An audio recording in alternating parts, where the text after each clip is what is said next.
September 1939. The German foe begins its ruthless march of conquest and sets the stage for World War II. Poland's 34 million inhabitants, crushed, scattered, and enslaved. Tens of thousands of square miles of territory shrink before the movement of lightning armored columns. Poland and the world learn the meaning of a grim new word, blitzkrieg. Here is shown the initiation of that phase of modern warfare. These pictures of the preparation for attack and later the actual combat were all made by German frontline cameramen. Therefore, they stress Nazi superiority. Success is unimpeded as Hitler's divisions move against outnumbered Polish defenders. Later, on other world battlefronts, the Allies are to destroy the myth of the invincibility of the Nazi army. But this is Hitler at the peak of his armed might, and the record of a nation overrun in just days is of military as well as historical importance.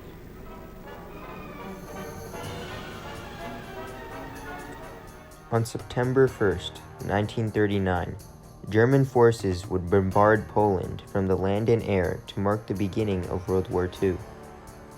As a result of Germany's aggression, Britain and France would join forces and declare war on Hitler's Nazi Germany.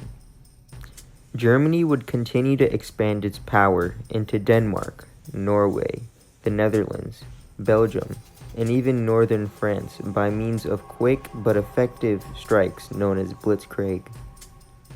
After observing Germany's success in the war in Europe, Italy would soon join the battle.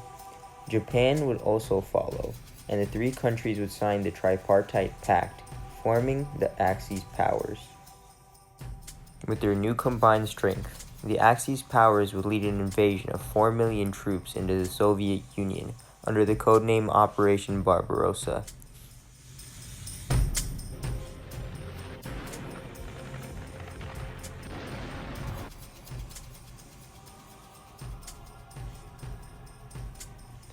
Six months later, the Japanese would surprise attack the U.S. naval base in Pearl Harbor, Hawaii, leaving over 2,000 Americans killed.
After the Pearl Harbor bombing, the United States would join World War II and side with the Allied powers.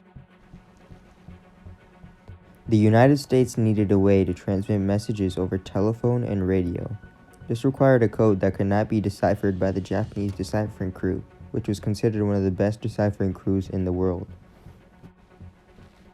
A man named Philip Johnston would suggest the use of a Native American tribe, known as the Navajo, to create this code. Johnston stated that the Navajo is the only tribe in the United States that has not been infested with German students during the past 20 years. Commanding General Clayton B. Vogel would take a liking to this idea and write a recommendation letter for the Navajo. After General Vogel's letter, the Navajo would be drafted into World War II and create a code that would be considered impossible to decipher. Many factors contributed to making the Navajo code unbreakable. First off, the native Navajo language was unwritten and complex. The language had no alphabet or symbols and was only spoken by the Navajo people. The Navajo language also did not have any words that could be used for modern warfare, and had to use coded words as a substitute. This would make the code even harder to decipher. It was estimated that only 28 people outside the Navajo population were able to understand their native language, none of which were the Japanese. This would lead to the Navajo code talkers to be drafted by the United States Marine Corps and help transmit coded messages in the Pacific Ocean in the fight against the Japanese. The Japanese were never able to decipher the code, which heavily contributed to the United States victory at Guadalcanal, Tarawa, Peleliu, and most notably, Iwo Jima. Iwo Jima is a Japanese volcano island which lies south of the Bonin Islands.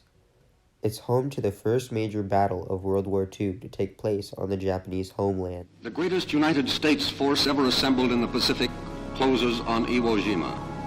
800 ships and thousands of small landing craft head for the island.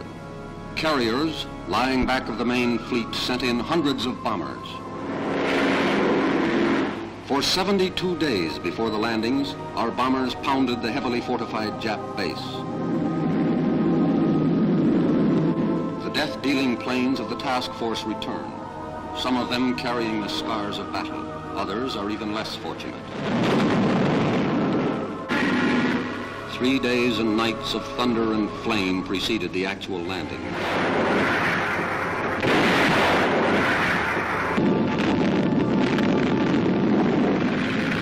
The landings are routed with timetable precision.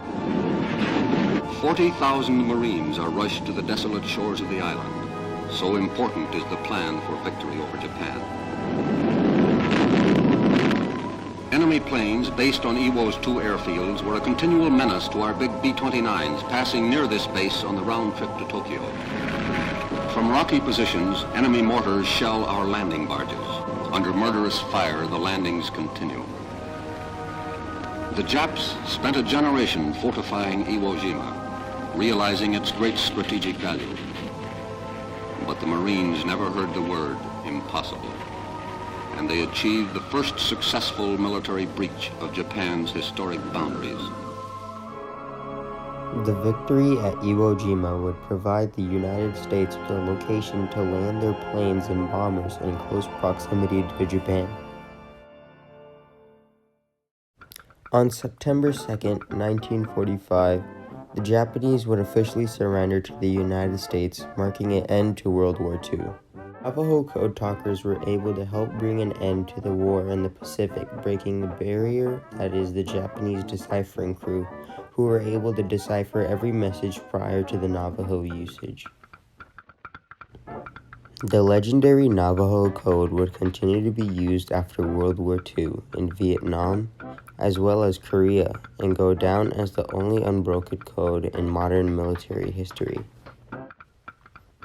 As a way to recognize their service to their country, in 1982, President Ronald Reagan would establish August 14th as National Navajo Code Talker Day.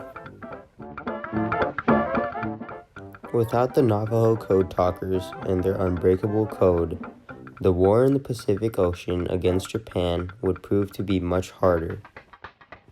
Working together, the Navajo code talkers were able to change the tide of war, break barriers, and serve their country.